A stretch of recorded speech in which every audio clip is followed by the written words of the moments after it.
আওয়ামী লীগকে সন্ত্রাসী সংগঠন ঘোষণা ও নিষিদ্ধের দাবিতে রাজধানীতে চলছে ফ্যাসিবাদ বিরোধী গণসমাবেশ।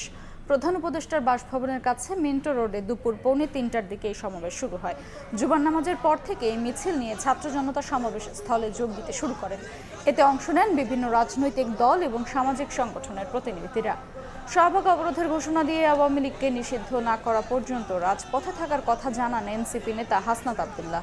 পরে মিছিল যোগে শাহবাগ মোড়ে গিয়ে অবস্থান নেন ছাত্র জনতা।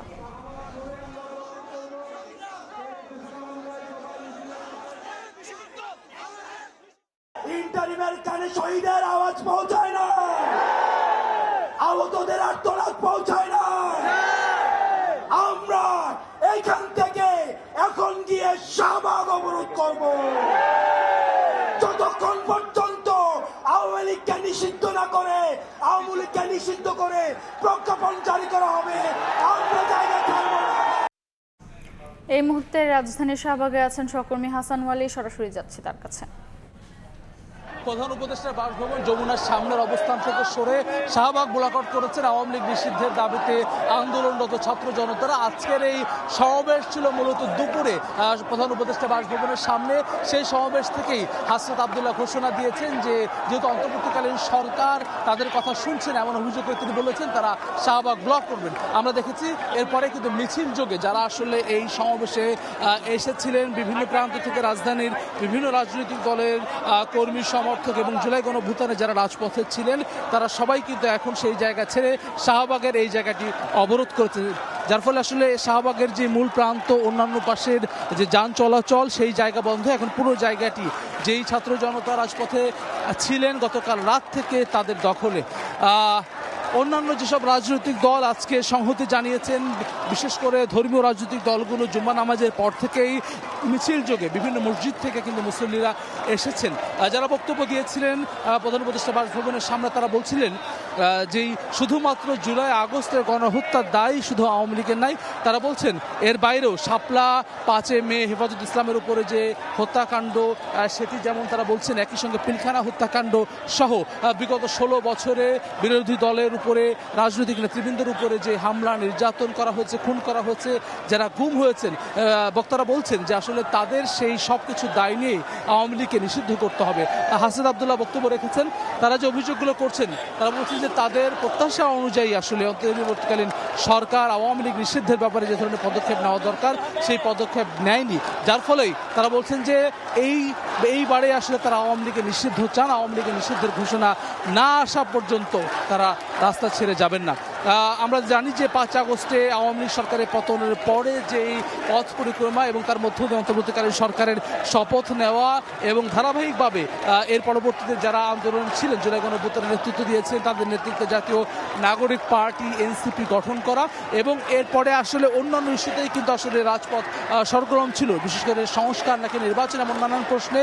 কিন্তু কিছুদিন আগে এনসিপি তরফ থেকে সমাবেশ করে আওয়ামী লীগ নিষিদ্ধের দাবি জানানো হয়েছে এবং সবশেষ আওয়ামী লীগ সরকারের সময়কার সাবেক রাষ্ট্রপতি আব্দুল হামিদ তিনি দেশ ত্যাগ করেছেন, সেটি নিয়ে কিন্তু ক্ষুব্ধ প্রতিক্রিয়া জানিয়েছে এনসিপি সহ যারা আন্দোলনে ছিলেন জুলাই আগস্ট আন্দোলনে, তারা ক্ষুব্ধ প্রতিক্রিয়া জানিয়েছেন। তারা বলছেন যে এটি কিভাবে যায়, এটিকে সরকারের ব্যর্থতা হিসেবে তারা উল্লেখ করছেন এবং তারপরেই মূলত গতকাল রাত 10টা থেকে শাহবাগের থেকে যারা ছিলেন তারা একই সঙ্গে রাজধানীর বিভিন্ন প্রান্ত থেকে মানুষ এসে ইন্টারকন্টিনেন্টালের সামনে প্রধান উপদেষ্টা বাসভবন যমুনার সামনে যে জায়গাটি সেই জায়গাটিতে অবস্থান নেই, সারা রাত কিন্তু তারা সেখানে ছিলেন। সকালেও সেখানে আমরা দেখেছি বিভিন্ন রাজনৈতিক দল, বিশেষ করে ইসলামী আন্দোলন বাংলাদেশ, জামায়াত ইসলামী সহ অন্যান্য রাজনৈতিক দল, এবি পার্টি, তারা এসেছেন, সংহতি জানিয়েছেন, বক্তব্য রেখেছেন এবং জুম্মা নামাজের পরে আজকে সমাবেশ করার কথা ছিল যেখানে আসলে ট্রাকের মধ্য দিয়ে অস্থায়ী একটি মঞ্চ তৈরি করা হয়েছে এবং আমরা উল্লেখযোগ্য যে বিষয়টা আমরা দেখেছি অন্যান্য সমাবেশের মতো কিন্তু আজকের এই যে সমাবেশ ছিল সেখানে কোনো দলের ব্যানার ছিল না, সেটি কিন্তু একেবারে শুধুমাত্র বাংলাদেশের জাতীয় পতাকাকে দিয়ে পেছনের যে ব্যানার সেটি রাখা ছিল, যার ফলে যারা আসলে আয়োজক তারা বলছেন যে জুলাই আগস্টে যেভাবে ছাত্র জনতা বিভিন্ন রাজনৈতিক দল বিভিন্ন মতভিন্নতা দূরে রেখে দলমত নির্বিশেষে তারা একসাথে ছিলেন বাংলাদেশের স্বৈরতন্ত্রের অবসান ঘটাতে।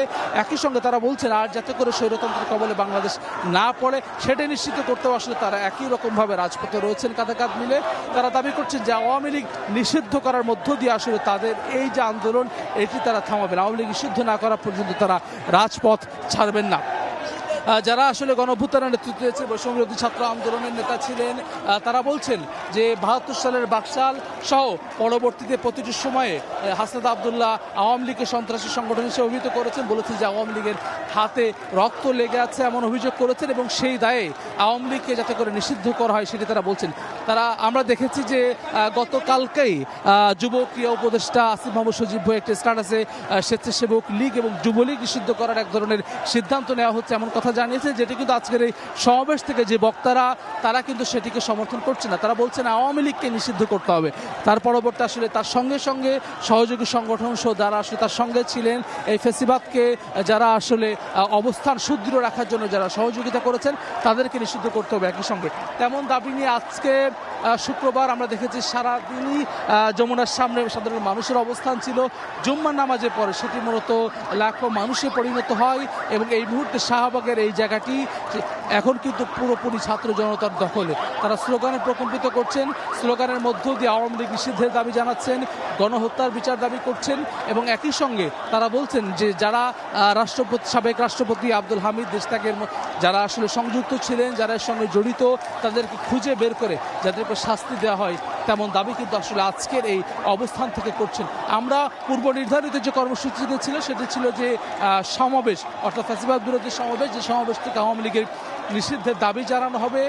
সেটি আমরা হঠাৎ করেই সমাবেশের মাঝামাঝি সময়ে হাসনাত আবদুল্লাহ তিনি বক্তব্য রাখেন এবং তিনি জানান যে ইন্টারিম গভর্নমেন্ট তাদের এই দাবি দেওয়াকে গুরুত্ব দিচ্ছে না এমন অভিযোগ তারা করেন এবং তারই প্রেক্ষিতে তারা এই শাহবাগ ব্লকেটের কর্মসূচির ঘোষণা করেন হাসনাত আবদুল্লাহ। হাসনাত আবদুল্লাহ যিনি গণঅভ্যুত্থানে বৈষম্যবিরোধী ছাত্র আন্দোলনের অন্যতম সমন্বয়ক, তিনি নেতৃত্ব দিয়েছেন এবং পরবর্তীতে জাতীয় নাগরিক পার্টি এনসিপির মুখ্য সংগঠক হিসেবে দায়িত্ব পালন করছেন দক্ষিণাঞ্চলের। মঞ্চে আজকে আমরা সার্জিস আলমকে দেখেছি, অন্যান্য নেতৃবৃন্দকে দেখেছি, বিভিন্ন রাজনৈতিক দলের নেতৃবৃন্দ ছিলেন। এই জায়গাটিতে শাহবাগেও কিন্তু বিভিন্ন রাজনৈতিক দলের সদস্যরা রয়েছেন, বিভিন্ন এখানে বিশ্ববিদ্যালয় কলেজের শিক্ষার্থীরা যেমন রয়েছেন, মাদ্রাসার শিক্ষার্থীরাও রয়েছেন, যারা জুলাই গণঅভ্যুত্থানের এই গণহত্যার বিচারের দাবি যেমন করছেন, একই সঙ্গে ৫ মে শাপলার গণহত্যার বিচারের দাবি করছেন, পিলখানা হত্যাকাণ্ডের বিচারের দাবি করছেন। বিগত ১৬ বছরে যেসব হত্যার ঘটনা ঘটেছে, খুনের ঘটনা ঘটেছে, যারা গুমের শিকার হয়েছেন সেসব ঘটনার বিচার দাবি করছেন। তারই দায় নিয়ে আওয়ামী লীগ নিষিদ্ধের দাবি জানাচ্ছেন। আওয়ামী লীগকে নিষিদ্ধের দাবিতে বিক্ষোভের সবশেষ খবর জানছিলাম রাজধানীর শাহবাগ থেকে।